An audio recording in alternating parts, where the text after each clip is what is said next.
Go ahead, Kelly. On the southern border of the United States, Customs and Border Protection has some new preliminary numbers about unaccompanied minors crossing in March, and they are way, way up. 18,500, again, preliminary number, but a big jump, suggesting it's more than seasonal, suggesting it's more than just the conditions on the ground.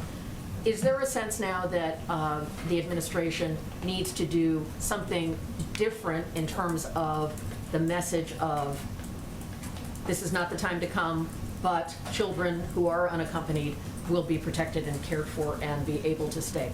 Is there any movement on that as the message?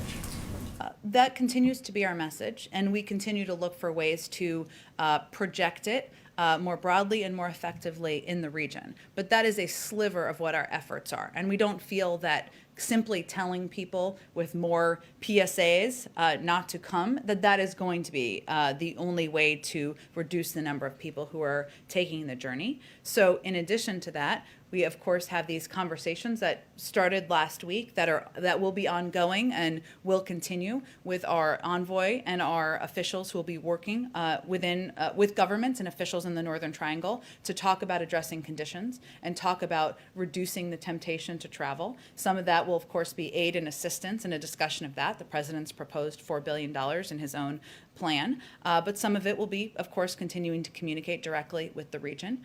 And we also will continue to reiterate that our policy remains in place in terms of implementing Title 42 authority, and that the vast majority of adults are turned away. These numbers are certainly, we are not naive about the challenge, but what our focus is on is solutions and actions to help address the unaccompanied minors who are coming across the border and making it less of an incentive to come, including also continuing to implement the Central American Minors Program so kids can apply and people under 18 can apply from in-country. Does the president see the vice president's role in stewardship of this issue, dealing with more than diplomacy and dealing with some of the operational issues that are being dealt with along the border with the Bureau and Border Patrol and HHS?